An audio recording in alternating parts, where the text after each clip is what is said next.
Hi అండి, నమస్తే. Welcome back to our channel Swapna's kitchen. ఈరోజు మన రెసిపీ ఏంటంటే ఇన్స్టెంట్గా తయారు చేసుకున్నటువంటి చట్నీ పౌడర్. ఈ పౌడర్ మనం రెడీ చేసి ఉంచుకుంటే ఇడ్లీ, దోశ, వడ ఇటువంటి బ్రేక్ఫాస్ట్ చేసుకున్నప్పుడు చిటికలో చట్నీ అనేది రెడీ అయిపోతుంది. ఎటువంటి టైం వేస్ట్ లేకుండా చాలా క్విక్గా చేసుకోవచ్చు. దీన్ని ప్రిపేర్ చేసుకోవడానికి నేను ఇక్కడ 1 కప్పు వేరుశనగ గుళ్ళు తీసుకుని చిన్న మంట మీద బాగా ఫ్రై అయ్యే వరకు వేయించుకోవాలి. ఈరోజు నేను చూపించే క్వాంటిటీ అన్నీ కూడా ఇదే గిన్నెతో చూపిస్తాను కాబట్టి మీకు మీ ఇంట్లో ఉన్న మెజర్మెంట్ ప్రకారంగా మీకు ఇబ్బంది లేకుండా అన్నీ కూడా తయారు చేసుకుంటే పర్ఫెక్ట్ టేస్ట్ అనేది వస్తుంది. సో మన వేయించుకున్నటువంటి వేరుశనగ గుళ్ళు ఆల్మోస్ట్ ఫ్రై అయిపోయినాయండి. ఇలాగ మనకి వేగినప్పుడు కొంచెం దాని మీద తోలు పగిలినట్టుగా అవుతూ ఉంటుంది. సో అలా అవుతున్నాయి అంటేనే మనకి పప్పు అనేది వేగినట్టు అర్థం. ఆ టైంలో వాటిని తీసేసి పక్కన ఉంచుకోవాలి. తర్వాత ఒక 15 నుంచి 20 ఎండుమిర్చి తీసుకోవాలి. ఇవి మీరు ఇంకొంచెం కారం ఎక్కువగా ఉండాలంటే ఒక 5-6 మిర్చీలు ఎక్కువగా వేసుకోవచ్చు. లేదంటే ఇది సమానంగా మనకి మధ్యస్థంగా ఉంటుంది, ఎక్కువ కారం లేకుండా. వీటిని కూడా నూనె ఏమి లేకుండా వేయించేసి వేరే ప్లేట్లో పెట్టుకోవాలి. ఇప్పుడు ఒక ఎండు కొబ్బరి చిప్ప, అంటే ఒక సగం చిప్ప మాత్రమే, ఫుల్గా కాదు, మనకి ఒక పావు కప్ అంత వచ్చాయండి. వీటిని కూడా చిన్న మంట మీద కొంచెం దోరగా ఎరుపు రంగు వచ్చే వరకు ఫ్రై చేసుకుని తీసి పక్కన పెట్టుకోవాలి.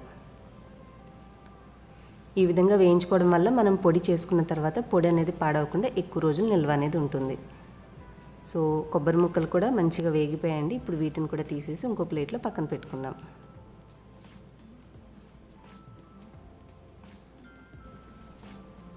ఇంకా చివరిగా పుట్నాల పప్పు కూడా ఒక పావు కప్పు తీసుకోవాలి. మనకి కొబ్బరి చిప్ప కూడా దగ్గరగా పావు కప్పు కంటే కొంచెం తక్కువ వచ్చాయి.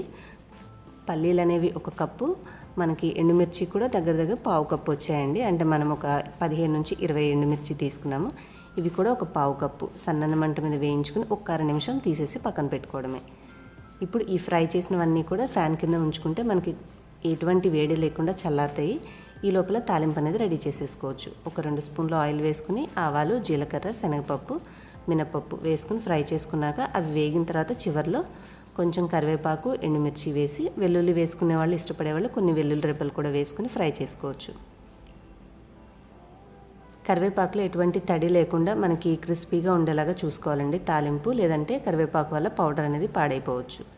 కాబట్టి కొంచెం దూరగా వేగే వరకు చూసుకొని మనం తాలింపులోనే ఆ కరివేపాకు ఉండడం వల్ల ఒక 2 నిమిషాలు అలా పక్కన పెడితే అది మొత్తం పూర్తిగా క్రిస్పీగా తయారవుతాయి.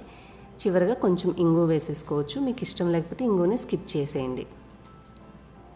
తాలింపు అనేది పక్కన పెట్టుకొని ఇప్పుడు మిక్సీ జార్లో మనం ఇందాక ఫ్రై చేసుకుని చల్లారినటువంటి ఎండు కొబ్బరి ముక్కలు, అలాగే ఎండుమిర్చి, కొద్దిగా చింతపండు వేసుకోవడం వల్ల రుచి బాగుంటుంది, కొన్ని వెల్లుల్లి రెబ్బలు తీసుకొని ఇందులో మనం ఫ్రై చేసుకున్న పుట్నాల పప్పు, ఇప్పుడు ఇవన్నీ కూడా ఒకసారి ఇట్లాగా కలుపుకుంటే మనకి సమానంగా పైన లావుగా చిన్నగా లేకుండా సమానంగా ఉండి మిక్సీ జార్లో పౌడర్ అనేది చక్కగా అవుతుంది. మిక్సీ వేసేటప్పుడు కూడా మధ్యలో ఒక 1/2 నిమిషానికి ఒకసారి ఆపి మనం స్పూన్తో కలుపుకొని మళ్ళీ ఒకసారి గ్రైండ్ చేసుకుంటే మనకి మరీ వేడెక్కిపోయి పిండిగా అది ముద్దలాగా అవ్వకుండా చక్కగా పౌడర్లాగా వస్తుంది.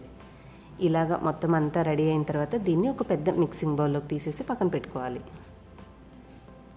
ఈ గిన్నెలో నేను ఈ పౌడర్ అనేది తీసేసి పక్కన పెట్టుకున్నాను. ఇప్పుడు చల్లారినటువంటి వేరుశనగ గుళ్ళు తీసుకుని వాటిని కూడా గ్రైండ్ చేసుకుందాం. ఇప్పుడు ఇవి కూడా చల్లారిపోయాయి కాబట్టి వీటిని కూడా పౌడర్ చేసుకోవాలి. వేరుశనగ గుళ్ళు కూడా ఒకటేసారి ఎక్కువసేపు తిప్పితే మనకి నూనె అనేది వచ్చేసి ముద్దగా అయిపోతుందండి, పౌడర్గా రాదు మీకు. సో కాసేపు ఒక 1/2 నిమిషం అలా తిప్పి కొద్దిగా స్పూన్తో కలుపుకొని మళ్ళీ గ్రైండ్ చేసుకోండి పౌడర్ అయ్యే వరకు. అలా జాగ్రత్తగా చూసుకొని ఆఫ్ చేసేయాలి. మరీ ఎక్కువసేపు చేస్తే మీకు ఆయిల్ లాగా బయటకు వచ్చేసి ముద్దగా అయిపోతుంది. ఈ విధంగా పొడిగా వచ్చేసిన తర్వాత స్టవ్ అనేది ఆఫ్ చేసేసుకోవాలి. చివరిగా తిప్పుకునే ముందు సరిపడా ఉప్పు, మనం రెండింటికి ఎంత పౌడర్ ఉందో చూసుకొని ఉప్పు కూడా వేసుకుంటే చట్నీ పౌడర్లో బాగా కలిసిపోతుంది ఉప్పు. ఇప్పుడు ఈ రెండింటిని కూడా మనము పెద్ద మిక్సింగ్ బౌల్లో ఒకసారి కలిపేసుకుందాం. కొంచెం వేడి ఉండడం వల్ల అక్కడక్కడ మనకి పౌడర్ అనేది చిన్న ఉండలుగా తయారై ఉంటుంది కాబట్టి అటువంటి లంప్స్ ఏమీ లేకుండా స్పూన్ తోటి మనం ఈ విధంగా కలుపుకొని మనం తయారు చేసుకున్న తాలింపు కూడా మరీ గట్టిగా కాకుండా జస్ట్ పైపైన అట్లా ఈ పిండి మొత్తంలో కలిపేసేసుకుంటే ఇన్స్టెంట్గా ఎంతో కమ్మగా చట్నీ పొడి అనేది రెడీ అయిపోతుంది. మీరు తయారు చేసుకోవాలనుకున్నప్పుడు ఒక చిన్న బౌల్లో కొంచెం పొడి తీసుకుని కొద్దిగా గోరువెచ్చటి నీళ్ళు కలుపుకుంటే ఇన్స్టెంట్గా చిటికలో చట్నీ అనేది రెడీ అయిపోతుంది. సో తప్పకుండా ట్రై చేయండి, మీకు నచ్చుతుంది. మీ ఫీడ్బ్యాక్ కామెంట్స్లో తెలియజేసి వీడియో నచ్చితే లైక్ చేసి షేర్ చేయండి. మరిన్ని రెసిపీస్ కోసం స్వప్నాస్ కిచెన్ ఛానల్ సబ్స్క్రైబ్ చేసుకోండి.